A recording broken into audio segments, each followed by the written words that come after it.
Hello friends, আমি অর্পণ। তো আজ ভিডিওটা খুবই ইন্টারেস্টিং একটা ভিডিও হতে চলেছে, তাই ভিডিওটা স্কিপ না করে প্রথম থেকে শেষ অবধি দেখতে থাকো বন্ধুরা।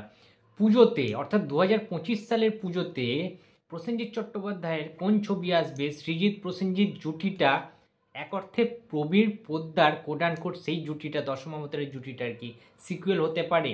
সেই আভাস তো আমরা বহুদিন আগেই পেয়েছিলাম।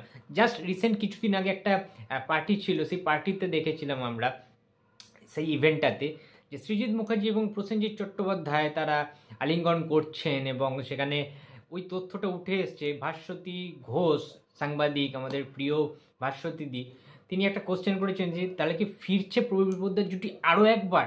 যেহেতু একটা বছর গ্যাপিং হয়ে গিয়েছে, তার আগে 2023-এর সর্বশ্রেষ্ঠ কালেকশন করা, সর্বোচ্চ বক্স অফিস কালেকশন করা সিনেমা ছিল দশমাবতার। এই জুটিটার ক্রেজ কিন্তু আকাশ ছোঁয়া। প্রসেনজিৎ চট্টোপাধ্যায়ের 22শে শ্রাবণ এবং ভিঞ্চিদার একসাথে তাদেরকে নতুনভাবে কোলাবোরেট করার এই চিন্তাধারাটা সৃজিত মুখার্জি ছাড়া আর কারোর পক্ষে সম্ভব নয়। এখন ঘটনা হচ্ছে, সৃজিত মুখার্জি সেই ইভেন্টটাতে একটা হিন্টস দিয়েছিলেন যে খুব শীঘ্রই আমরা ফিরছি একসাথে, অর্থাৎ প্রবীর পোদ্দার জুটিকে নিয়ে খুব শীঘ্রই ফিরছেন সৃজিত মুখার্জি। এখন প্রশ্নের যে জায়গাটা, কবে ফিরছেন? 2025-এর কি পুজোতে?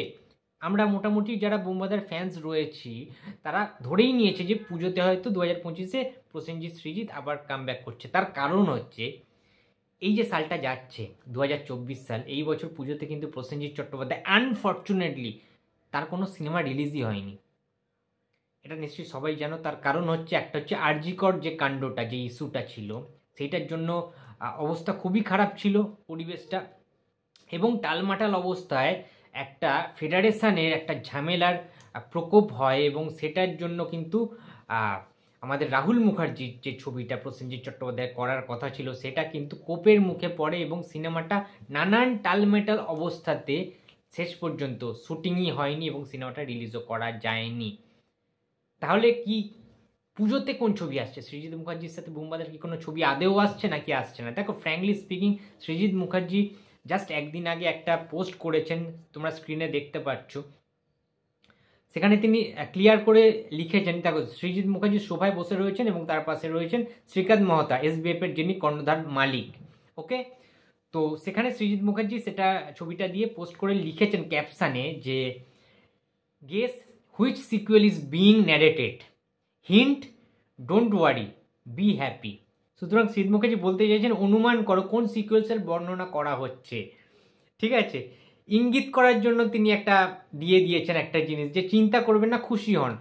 সো এখান থেকে একটা জিনিস ক্লিয়ার, যে আমি যতদূর বুঝতে পারছি এটার মাধ্যমে যে হিন্টটা তিনি দিয়েছেন, আমার যতদূর ধারণা হচ্ছে হেমলক সোসাইটির সিকুয়েল আনতে চলেছেন ইন্ডাস্ট্রির ফার্স্ট বয় সৃজিত মুখার্জি, সেই কোয়েল মল্লিককে নিয়ে যেটা বানানো হয়েছিল। দেখো, এবার তোমরা বলতেই পারো যে অর্পণদা, তুমি কি খুশি যদি হেমলক সোসাইটির সিকুয়েল হয়? আমি একটাই কথা বলবো, হেমলক সোসাইটির সিকুয়েল যদি হয়, এটার অনেক রকম জায়গা রয়েছে, সিকুয়েল করার অনেক রকম উপাদান রয়েছে, অনেক রকম ইনফরমেশান রয়েছে, অনেক কটা জায়গায় কিন্তু গ্যাপিং ছিল।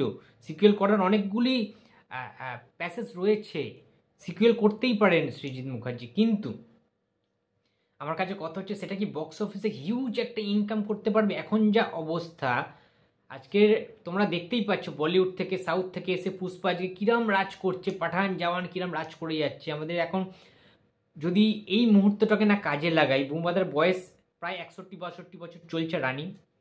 এই টাইমটাতে আমরা সবাই জানি যে লাস্ট বছরে 2023-এ, যে বছর সৃজিত মুখার্জি প্রসেনজিৎ চট্টোপাধ্যায়ের জুটিটা লাস্ট এসেছিল দশম অবতারে, কীরকম লেভেলের ক্রেজ ছিল, কীরকম লেভেলের হায়েস্ট একটা ইনকাম করেছিল। বক্স অফিসের যে মার্জিনটা, রক্তবীজ, উইন্ডোজের রক্তবীজ, ভিক্টর ব্যানার্জি, আবির চ্যাটার্জির, শিবপ্রসাদ নন্দিতাদের সেই রক্তবীজকে অবধি ক্রস করে টপকে গিয়েছিল দশম অবতার, হারিয়ে দিয়েছিল রক্তবীজকে, উইন্ডোজকে। সুতরাং এসবিএফ, সৃজিত মুখার্জি এবং প্রসেনজিৎ চট্টোপাধ্যায়, এই ট্রায়োটার সাথে অনির্বাণ ভট্টাচার্যর এই যে জুটিটা প্রবীর পোদ্দার, এটার কিন্তু ক্রেজ হিউজ, আকাশ ছোঁয়া।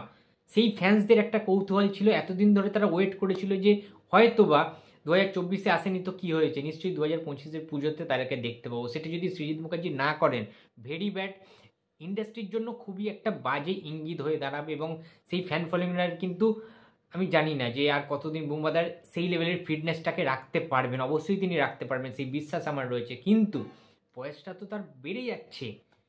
সুতরাং 2025 সালটা খুব ইম্পর্টেন্ট একটা সাল। প্রসেনজিৎ চট্টোপাধ্যায়ের দশম অবতারকে নিয়ে অবশ্যই একটা সিকুয়েল করা উচিত সৃজিত মুখার্জির। এখন আমরা পুরোপুরিভাবে ক্লিয়ার নই যে তিনি কোনটার সিকুয়েল করবেন, হেমলক সোসাইটির নাকি দশম অবতারের, সেটা আমরা পুরোপুরি ক্লিয়ার নই। বাট আমার যতদূর ধারণা হচ্ছে হেমলক সোসাইটির, তিনি সেই হিন্টটি কিন্তু দিয়েছেন, তিনি সেই ইঙ্গিত দিয়েছেন।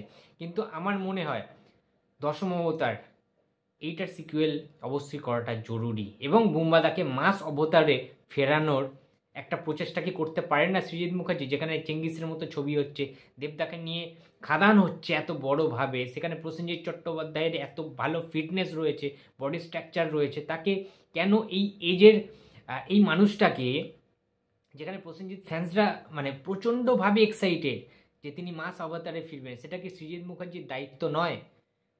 সৃজিত মুখার্জি এত বড় একজন পরিচালক, তার নামে এত সিনেমা চলে, তার একটা আলাদা ফ্যান ফলোয়িং রয়েছে, একটা অডিয়েন্স বেস রয়েছে বৃহত্তর।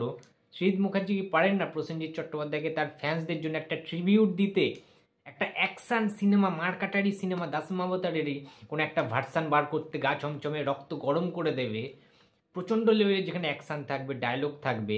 কারণ দশম অবতারে তো ডায়লগ ছিল, অ্যাকশান কি ছিল? ছিল না। সুতরাং অ্যাকশানটা চাইছেন সৃজিত মুখার্জির হাত ধরে যেন প্রসেনজিৎ চট্টোপাধ্যায় অ্যাকশানে ফেরেন, প্রসেনজিৎ চট্টোপাধ্যায় বুম্বাদা। তো মিস্টার ইন্ডাস্ট্রিকে যদি ফেরাতে পারেন 2025-এ, তাহলে খুবই খুশি হব আমি ব্যক্তিগতভাবে। তোমরা কি খুশি হবে সেটা অবশ্যই জানিও, নাকি তোমরা এটাই ভাবছো যে হেমলক সোসাইটি আসাটা বেশি জরুরি বুম্বাদার কামব্যাকের থেকে? তো প্লিজ কমেন্ট বক্সে জানিয়ে দিতে পারো। ভিডিওটা ভালো লাগলে please like, comment and share করতে ভুলো না। যদি চ্যানেলে নতুন হয়ে থাকো তো প্লিজ সাবস্ক্রাইব করে দিও। তো দেখা হচ্ছে আবার পরের ভিডিওতে। তো টাটা।